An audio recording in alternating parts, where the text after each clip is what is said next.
Do you know about a sickness called facial arteriovenous malformation? I was born with it. It made a big bump grow in the middle of my face. This sickness is something you're born with.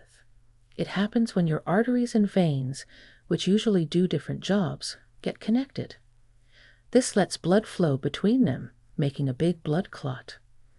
I had to have lots of surgeries when I was young, but each surgery made my face look even more strange. When I was in school, especially in elementary school, the boys in my class teased me a lot because of this problem with my face. I felt really bad about myself. No matter how hard I tried, I couldn't hide it.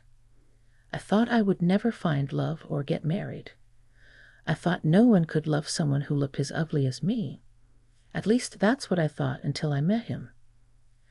Sophia, used to be very negative and lacked confidence, and others could see that about me. While what people said about my illness affected me a bit, it was mainly my family, especially my sister, who made me feel worse.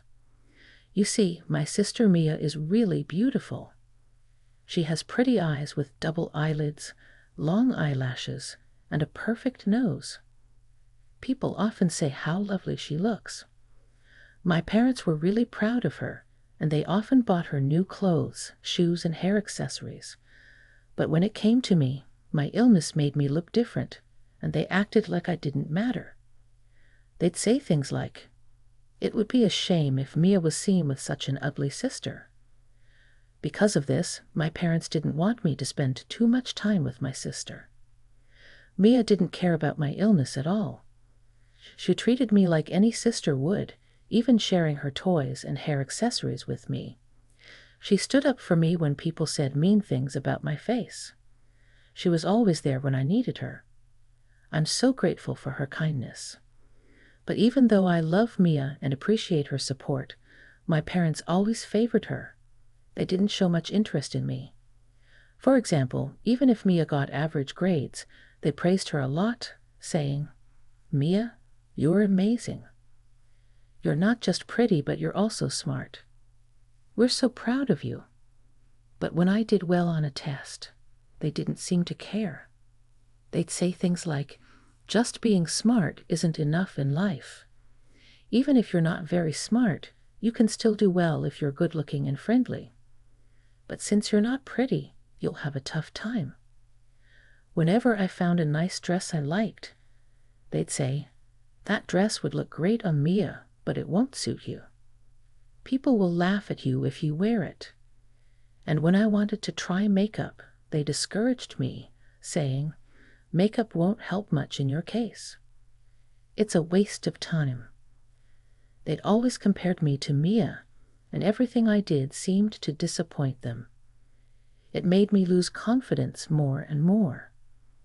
Mia tried to stand up for me against our parents, but it only made things worse. That's when I realized I didn't really belong in our family. And school wasn't any better. Boys in my class teased me with mean nicknames like monster or face weapon. Some even avoided me, afraid they might catch my illness if they touched me. Even in middle school, things didn't get much better. Some boys would make faces just because I was near them. Even though no one said anything directly to me, I could hear whispers about me. But what really hurt was when I became the target of a cruel game. There was a game where the loser had to confess their feelings to someone in the class, and I was often picked. Of course, I knew they were only confessing because they lost the game, so I always said no. But then they'd go around saying, "I got rejected by that monster girl." One boy even yelled at me for turning him down, saying, "Don't act all high and mighty just because it's a game." At the time, it felt really unfair to me, but I was convinced that my face was a problem. I thought I made people uncomfortable just by being around. I felt guilty throughout elementary and middle school. I didn't have any good memories with boys, but there was one exception. Just one time when I fell in love with a boy in my class. It happened in my sophomore year of high school. There was a boy in my class who I ended up sitting next to after the seats were shuffled. He treated me like anyone else, without making fun of me or avoiding me because of my face. He'd say good morning to me every day. I knew he didn't have any romantic feelings for me, but his simple greeting brought me so much happiness amidst all the teasing and avoidance. Naturally, I started to like him. I didn't really want to date him or anything like that. I just wanted our nice interactions to continue. But as time went on, I started to realize that I have feelings for him. After thinking about it a lot, I decided to ask my sister for advice. She told me, just be honest with him about how you feel. So after a lot of thinking, I left a letter on his desk telling him how I felt.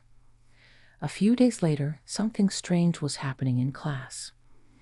When I got there, people were whispering and looking at me.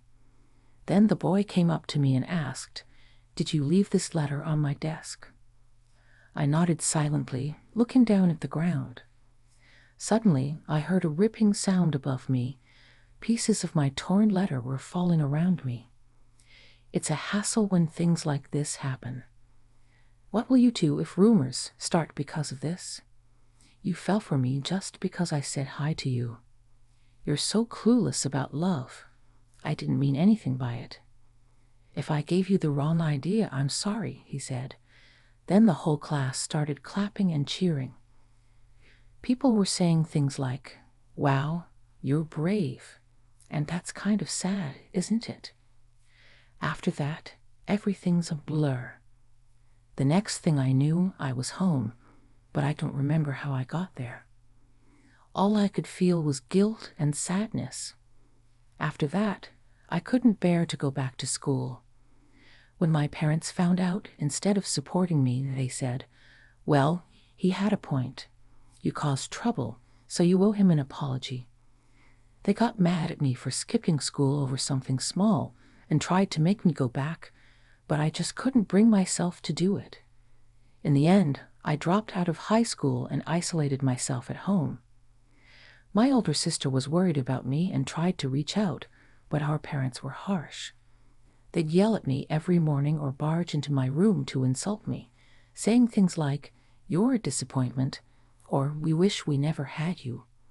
Every day, I felt more and more hopeless, wondering why I even existed. My sister noticed how bad things were and talked to our grandparents on our mom's side. The next day, they came over to listen to my side of the story. When they heard what happened at school and how our parents reacted, they were furious.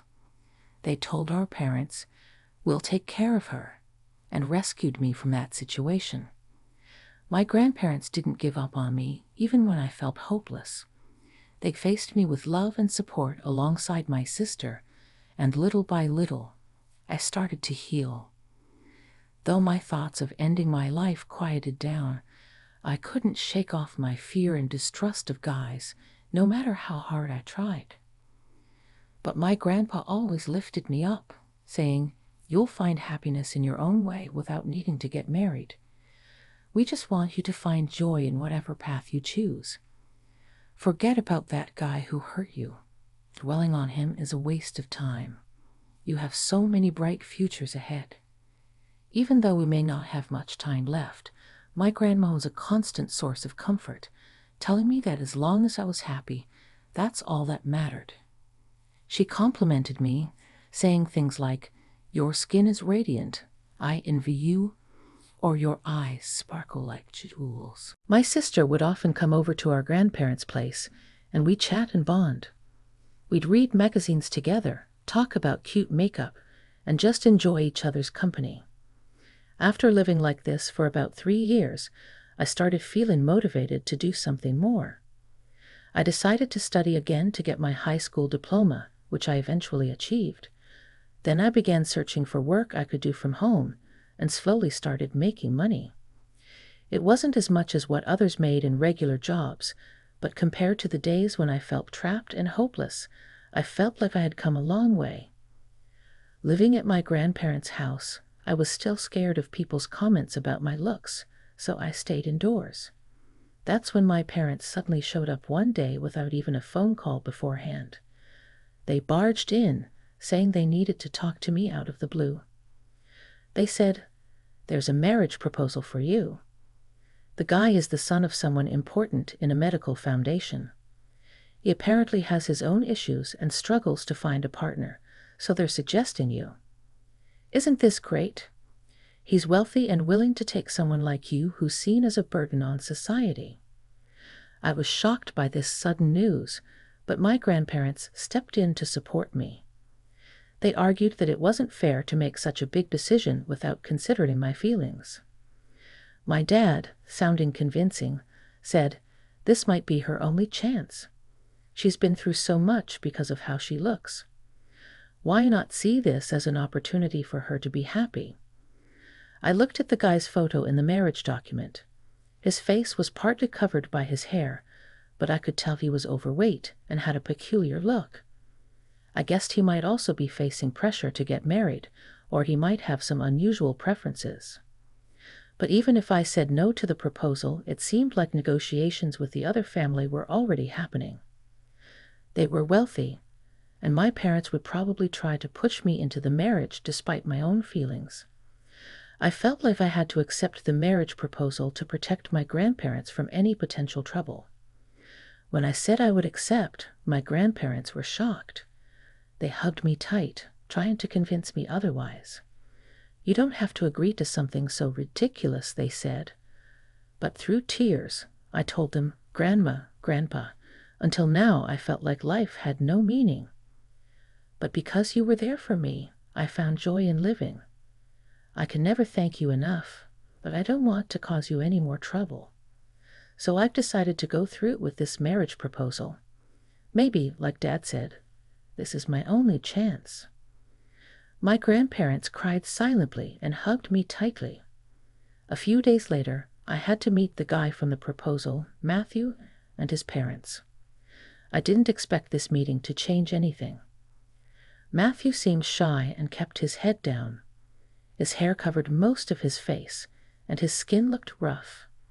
He spoke so softly that I sometimes couldn't hear him. During our meeting, he hardly looked at my face and answered questions with short sentences. I couldn't help but wonder, is this man really going to be my husband? He can barely hold a conversation. But I felt like I had no choice. Both sets of parents were so eager about the marriage, acting like it was already decided. I felt pressured, like I couldn't say no. Eventually, everything was arranged. As the son of a wealthy family, Matthew provided us with a luxurious apartment filled with expensive appliances and furniture. But our conversations didn't flow well. It was like he didn't even see me. He was so quiet all the time. His constant silence started to weigh on me, so I tried to start a conversation. "Why did you agree to this marriage, Matthew?" Surprisingly, he began to take off his shirt, confused and panicked. I saw that his skin was red and inflamed. He explained, "I have a skin condition called psoriasis. It's not contagious, so don't worry. But because of how it looks, I've never had any romantic experiences. People even spread rumors that I had an STD, which isn't true. And because of my appearance, my parents don't want anything to do with me. They probably arranged this marriage to get rid of me. I'm sorry for dragging you into this." After he explained, he put his shirt back on and bowed deeply to me. I noticed some inflammation on his hairline, and I realized he was growing his bangs long to hide it. "I understand. Please don't worry," I said. "I'm in a similar situation." When he looked up, I told him everything about my past. Hearing my story about high school, he started to cry. "I can't believe someone would treat you like that. It must have been so hard for you. It's awful how people treated you," he said, getting angry on my behalf and offering me comfort despite going through his own struggles. Matthew cried and got angry hearing about my past. I couldn't help but think, how kind is this man? When I asked him, he blushed and smiled shyly, saying, "I was thinking the same thing." From that moment on, we spent the whole night sharing our life stories, crying, getting angry, and understanding each other. I tried to learn more about his skin condition and researched different treatments, including diet changes and supplements. I noticed he was picky about food, especially vegetables, so I experimented with different flavors and cooking methods to make meals he enjoyed. Gradually, he started to enjoy eating more and began to feel better physically. We also started doing things like yoga to reduce stress and had many conversations. I saw Matthew's smile grow over time. He never said anything negative about my appearance. Instead, he would blush and say, "You're cute." Once, when I asked if he disliked how I looked, he reassured me, saying, "Not at all. It's part of who you are, and I think it's cute you've been through so much. You've stayed strong. I don't think there's another woman who's as strong and wonderful as you," Matthew told me, and those words brought me so much comfort.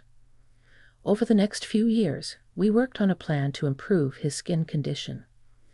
His inflammation started to calm down, and the redness on his hairline became less noticeable.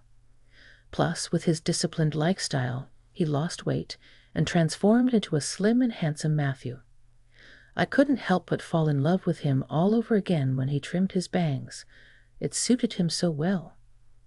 Matthew, who used to be shy about his skin condition, said, "I feel a bit embarrassed to show Sophia," but as he gained confidence, people at his office started to see him differently.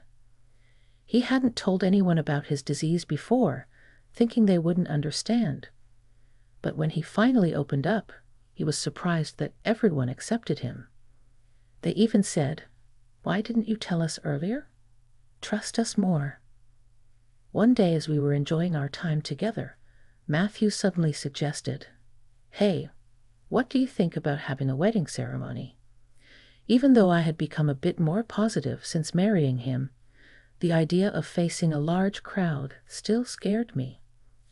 How I was constantly compared to my older sister and verbally abused by our parents. He mentioned how I was deeply hurt by their words and couldn't even go outside because of cruel comments from classmates about my facial disease in high school. He also shared how he was berated by his parents for his skin condition, being called dirty repeatedly, and he showed proof of their mistreatment with a determined resolve. Matthew played a recording of his parents' hurtful comments about his skin condition. The recording echoed through the venue, capturing awful statements like, "Your skin disgusts us," and "We regret having a child with such dirty skin." His parents tried to stop it, but it was too late. The stunned silence of the guests spoke volumes, and my parents looked uncomfortable as whispers spread around them. Despite the awkward ending to our wedding, many guests expressed support, saying, "You've been through a lot and we're here for you." However, this revelation caused a stir. Later on, it turned out that Matthew's parents were leaders of a non-profit organization dedicated to supporting disabled individuals, advocating for a society where they can live without barriers. The fact that they mistreated their own son, who had a skin condition, contradicted their organization's principles. Criticism and opposition arose, leading them to step down from their leadership roles in the organization. As for my parents, it came to light that they had accepted a hefty dowry to arrange my marriage to Matthew. They were branded as monsters who sold their own child for money by those around them. However, they foolishly squandered the dowry on their own selfish desires and decided to gamble in the stock market without any knowledge, resulting in significant losses. Eventually, they found themselves in debt exceeding $200,000, far surpassing the dowry they received. They had the nerve to ask for our help, but we firmly declined. Despite their persistent attempts, we decided to cut ties with them and move away, changing our phone numbers. Now we're living happily together. It seems like fate truly brought us together. I'm incredibly content at this moment. Though the beginning was rough, meeting and marrying Matthew has brought me immense happiness. Thank you for sticking with me until the end. I hope to catch up with you again in the future.